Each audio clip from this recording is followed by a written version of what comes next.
Shanyai events, Babarona, Malu, Masalio, Real Tsatcom, the big daddy, Oshale, what is she just stable? Never see a mango manda pegura, Baguti Tsatcom, Hombe Zamunovura, never could go you can go Matadura. The bottoms and the two Kepanishnus and Otaxa, Yemno, and the Sikufai, Asimuka Tipiso, Kanyukukai, and Tina on the Munum, such as Rimampaya, Dininda Tanga Kuti Wayo Mantai. Apana nino kanya dzemudanga iskiure kuchando bawara totanga dipei mapaunzi azvina kushata zvimaraunzi mnondiwana ndakagara pamba ndakubatikira saka shanyai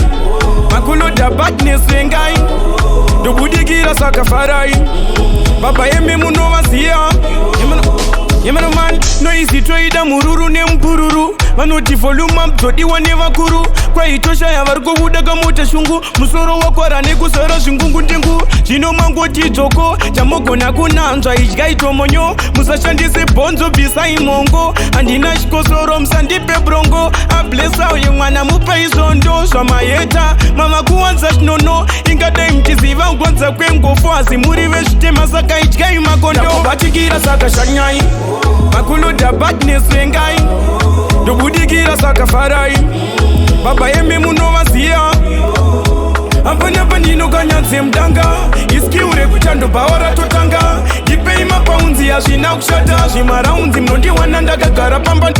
ndavachiereta mangoma ndakwegura vakuti Tsatcom hombe dzamunovhura tavakuda kuyuke ingoma dzadhura ndapota musandituke pane zvinhu zvandoda kusasa yemno handisi kuvhaira asi mukadhipiso kwenyu kugaira handina hondo nemunhu musache zvimambaira ndini ndotanga kuti woyo mandaira apana nino kanya dzemudanga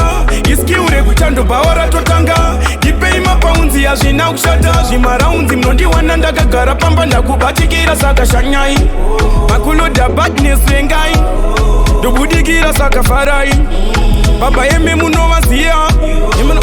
Yemano man, no easy toida mururu ne mpururu vanoti voluma mdzodiwa nevakuru kwaitosha yavariko kudaga mota shungu musoro wakwara nekusora zvingungu ndengu zvino mangoti dzoko chamogona kunanzva idyai tomonyo musashandise bhonzo bvisai mongo handina chikosoro musandipe brongo ablesa uye mwana mupai zondo zvamayeta mama kuwanza chinono ingadai muchiziva kugonza kwengofo asi muri vezvitema saka idyai makondo apana nino kanya dzemudanga iskiure kuchando bawara totanga dipei mapaunzi azvina kushata zvimaraunzi mnondiwana ndakagara pamba ndakubatikira saka shanyai makuloda batnesengai ndobudikira saka farai baba yeme munovaziya Lace made it.